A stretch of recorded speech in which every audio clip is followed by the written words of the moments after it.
Your garage is an area in your home that can get out of control if you're not careful. I know for myself, many times I'll throw things in the garage thinking I'll deal with that later, and sometimes later doesn't come and it can really start to build up. Now today we're actually in Noah's garage. Noah is the man behind the camera, so let's help him clean that up.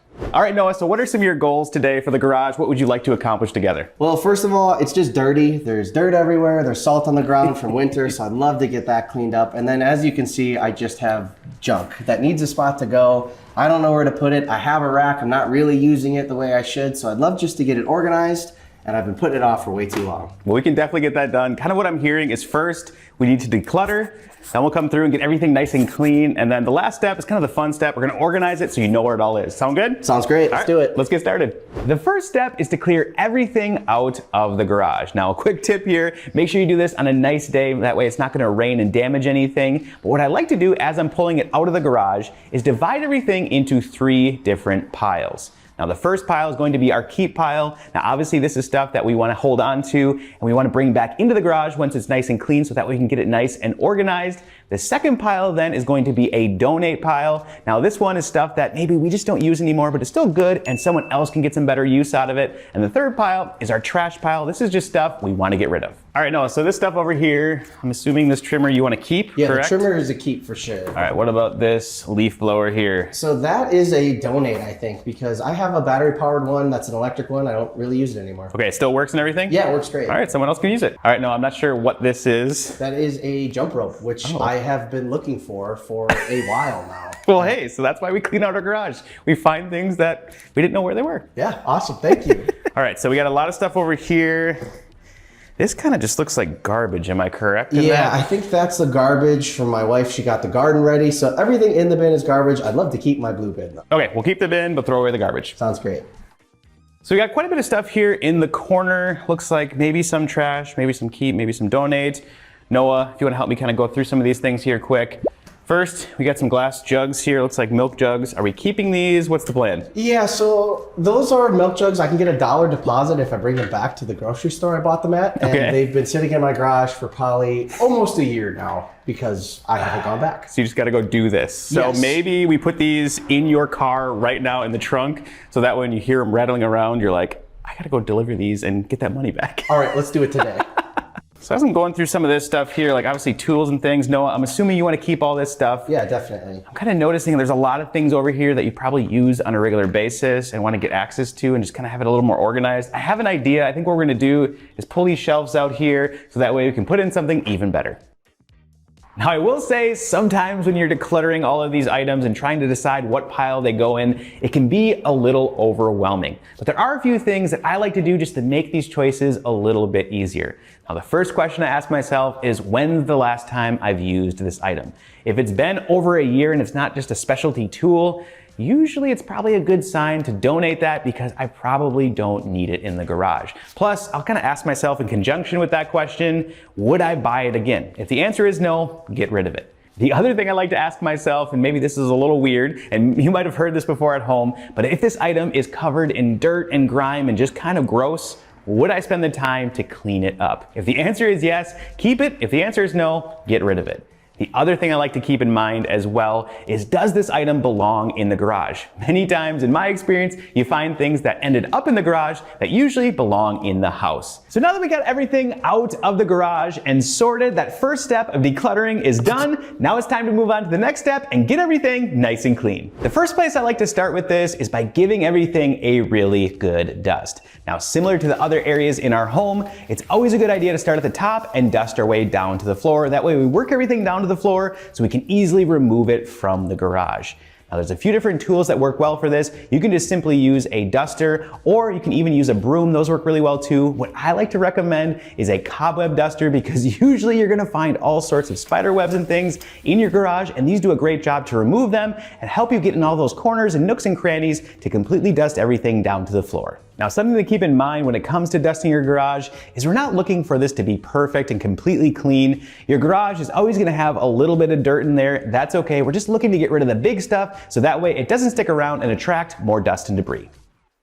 Once everything is nice and dusted, it is a good idea to come through with just an all-purpose cleaner and give those high-touch areas, maybe some surfaces, just a quick wipe down. Kind of depends on your garage and what you have in there. Maybe it's a workbench or some built-in shelves. And don't forget about your doors too. In this garage, we have this window here, and as you can see, these blinds are extremely dirty, and there is all sorts of flies and bugs, and I don't even know if I'm gonna open this. But we're gonna get this nice and clean here, vacuum everything up really nice, and then wipe it down so that way it looks great. Now, if you're enjoying this video so far and finding it helpful, I also wanted to mention that I have a free cleaning newsletter I send out every single Tuesday. It is packed full of helpful cleaning tips and tricks and hacks, and my goal with it is to make cleaning easier and maybe even a little more fun for you as well. So if this sounds like something you might be interested in, click the link down in the description and subscribe. Now that we've worked everything from top to bottom and got all that dust to the floor, the next step is to get the floors nice and clean. Now, the first thing I like to start with always when cleaning floors is giving everything a really good vacuum. The goal here is to pick up as much dry debris with the vacuum as possible. That way it's so much easier on the next few steps of cleaning the floor. Now, personally, I really like to recommend using a shop vac for this just because they have more suction power to pick up as much as possible. But usually for this, it's better to stick to a shop vac or even a broom. I do like to recommend going slow and just take your time with this and clean in sections. Also, where the walls reach the floor, many times there's a ledge where the stud is, and a lot of times you'll find a lot of debris and dust and cobwebs there, so I also like to give that a good vacuum. Now, the thing to keep in mind, and really the most important reason you want to keep your garage floor as clean as possible, and really do this on a regular basis, is because if you don't, all that dust and debris that gets tracked in from the garage door opening and your cars pulling in and things will slowly start to migrate itself into your home. And unfortunately, when that happens, it just makes your house more dusty and dirty. So if you keep your garage floor nice and clean, this will also help keep your home, the inside, clean too. So we just finished up vacuuming and the floor looks amazing. I gotta say, it's always surprising to me how just a quick dust and vacuum can really level up the space and just make it feel so much brighter and cleaner. Now at this point, to be honest, you could be done with the cleaning phase. You don't have to move on to washing the floors if you don't want to. And let's be real, your garage is a door that's always opening and cars from the outside are driving in. So your garage floor doesn't have to be pristine. But if you do notice a few areas of maybe some buildup or areas that you want to give a quick scrub and clean, here's what I like to do. Grab your hose and give the floor a good rinse. Now be careful though, stay away from the walls because we don't want to get those wet, especially if there's drywall in the garage like this one or even wood. We don't want to use too much moisture here and cause any damage.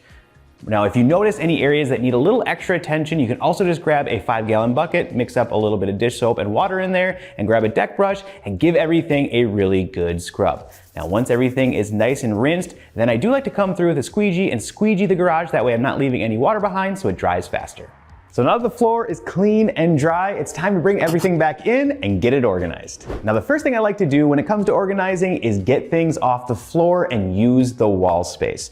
Now one thing that works really well for this is these Rubbermaid fast tracks. I have these in my garage, I absolutely love them, but there's hooks on there that you can customize and it's great for things like gardening tools or really anything that usually is leaning against the wall that you want to use on a regular basis, but this way you can get it up and out of the way. I also know that Noah wants to get 2 cars in the garage, so this is going to free up a ton of space around the cars so we can freely walk around. I also really like that you can customize the layout, so if you do get any new tools or things to store in the garage, you can move around the hooks or get new hooks, and so that way you always have a place to hang your tools. Now I did notice there was an open shelving unit in this corner here, and those can work for your garage pretty well. The only thing that sometimes is a challenge with them is they get a little disorganized and just look a little messy at times, especially if they become a catch-all for a variety of things, which kind of seems like was happening in this garage. So what I like to recommend instead is a nice storage cabinet. Now this one here is pretty reasonable, and what's great about this is it has a ton of shelves and space, and it's really helpful for those items that maybe just look a little disheveled and messy on a shelf.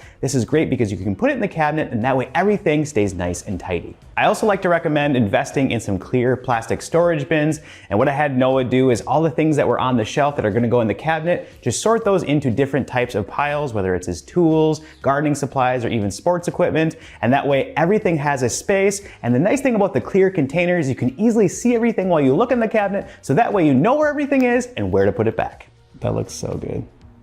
One way to really utilize some space that normally you really can't do anything with are these ceiling storage racks. These things work amazing. Noah actually already had this one installed. Now, anything I'm talking about in today's video, I'll have linked down below, so definitely check those out if you're looking for storage needs in your garage. But what I really like about these is it just gets it up and out of the way, but I do recommend only putting things up there that you don't use very often, just because it can be a little bit of a challenge to get it down. Once you feel like everything is nice and organized, we don't want to forget about the big stuff. Just put this in a place in the garage, which makes the most sense for the flow in your space. All right, Noah, moment of truth. Did we accomplish our goal? I think we pulled it off. It looks absolutely amazing in here. I can't believe how clean it is and then how organized it is. It's awesome. I totally agree. It looks amazing. And what's nice is just with a few simple organizational tools, we really leveled up the space, made it flow better, and maybe, can you get your 2 cars in here, you think? I think we're gonna pull it off. I got tons of space now. It's great. That's amazing to hear. Awesome job. Mission accomplished. We did it. Thanks so much for watching as always. And if you're new here, consider subscribing and smash that like button.